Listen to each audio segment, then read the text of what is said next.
coming up with cocktails in 1 day or 2 days with ingredients you've never seen before, it's not the easiest thing in the world. Brazil was a pretty unfamiliar territory for me. It was my first time here, my first time seeing a lot of the ingredients. Foraging things off of trees, just, going deep into, the forest, like taking things like really naturally.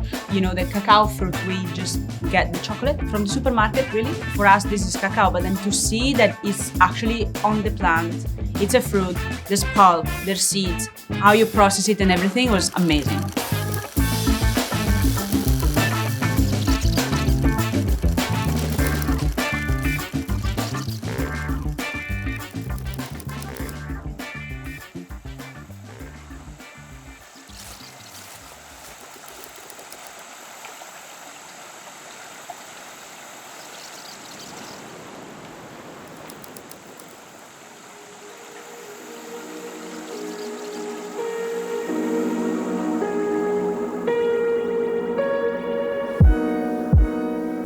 Meu nome é Jorge, sou nascido e criado nesse lugar maravilhoso, sertão do Taquari, aqui é o sítio São José. Aqui a gente tem um trabalho focado em agroecologia, focado em relação ser humano e floresta, buscando essa integração de como que a gente pode viver em harmonia com a natureza, sendo parte dessa natureza, que é o que a gente é. Então é sempre muito prazeroso poder compartilhar essa vivência, compartilhar essa experiência, onde primeiro veio como objetivo do cuidado humano, de cuidar da gente como família, cuidar do local, da biodiversidade e depois compartilhar com quem nos visita.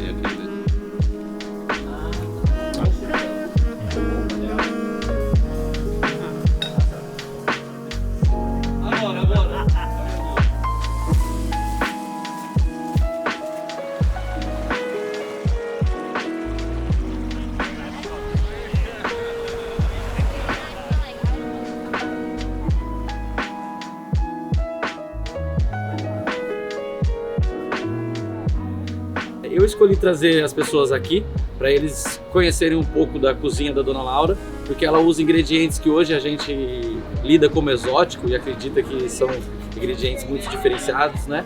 Difíceis de acesso, como são os punks, mas na verdade para Dona Laura isso é simplesmente um ingrediente que ela sempre usou, um ingrediente de subsistência. Aí hoje, como o parque abraça a agroflorestal, né, a agrofloresta, então a gente, através do turismo de base comunitária, hoje o nosso principal produto passou a ser o turismo.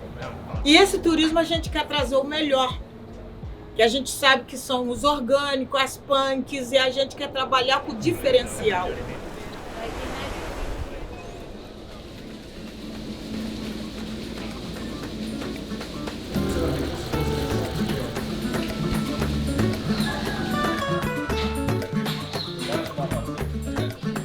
Então a gente está produzindo cachaça em Paraty desde 1803. Nós somos os mais antigos em Paraty. Também alguns especialistas falam que é uma das famílias mais antigas sem interrupção no Brasil, né? De produção de cachaça.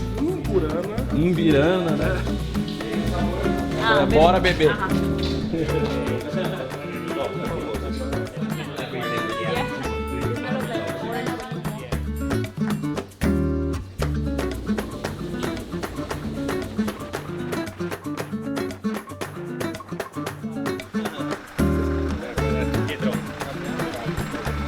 Aqui é o nosso sítio, né? O sítio Roça Marinha. E aqui a gente vive e trabalha em família. Toda a nossa família trabalha aqui, né? O nosso trabalho aqui ele é focado na agrofloresta, né? Imagino que vocês já tenham conversado sobre isso, né? E dentro disso a gente trabalha também com abelhas nativas, a gente tem um trabalho com foco na jussara e também recebemos pessoas igual vocês aí que têm interesse em conhecer esse tipo de situação.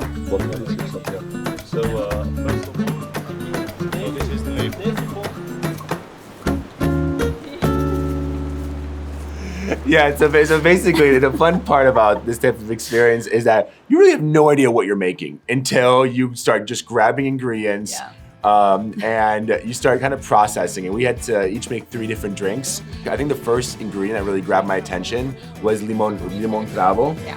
So we wanted to do kind of a sour variation of that. So then we found the roots. Then we found the quinoa roots. So we're like, okay, that's my sour, The bark. that's my bitter. Then I was like, okay, what are we gonna do for sweetness aspect of this? You know, we stumbled across this incredible honey.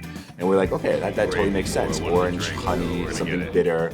Maybe this can be on a highball. And then we found this, which is limpo chiaro? Sapo Yeah. cravo. Yeah, Sipo. Seppo. Yeah. Sipo. Seppo. Sipo. Seppo cravo. Yeah, and it basically has like an allspice kind of flavor profile. So yeah, so like allspice, cloves. Kind of quality to it. It was like, well, this would go really well with a Scotch whiskey, and then we'll lift it up with something a little bit more like peaty. Creative And that's how it process by kind of Pietro all comes together.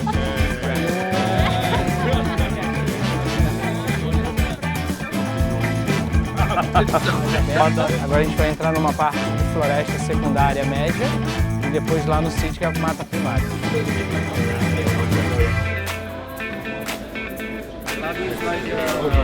Melassos, cada lugar desse consegue trabalhar diferentes plantas. We make the produce and ingredient the center of the drink, and we build the drink around that.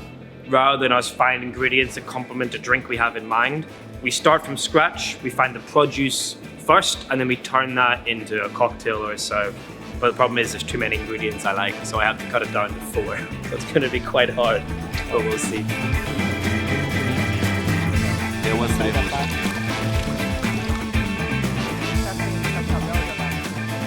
Então, quando a gente precisa falar com diferentes campos, né, dentro da farmacologia, da gastronomia e agora na coquetelaria, o conhecimento botânico me auxiliou muito. Então isso chama-se etnobotânica ou parabotânico. O parabotânico é a pessoa que é formado pela vida e não por faculdade. It's people like Georgie. He is an amazing, unique individual. The way he knows about what's around him and the way he interacts with nature and the way he uses nature but also respect it. Yeah. I think that for me was the best. But the more you sort of search and you prod, you realize that there are hundreds of people like this around the world. And it's just sort of, it's our job to showcase and support them in the best, most fair way that we can.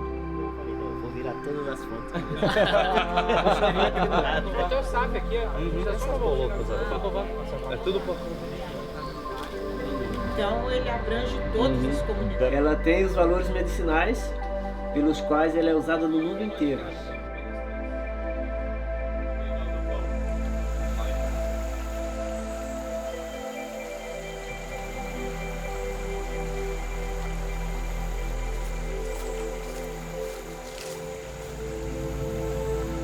For me, in the beginning of a guest shift, you know, I'm super hyper vigilant of how people are enjoying the drinks. But then once you see people being like, oh my God, I love cravo, it's incredible. Like, oh my God, I usually don't like banana, but this is great. Or this mint's like great. Like, it's like, okay, like now I can relax.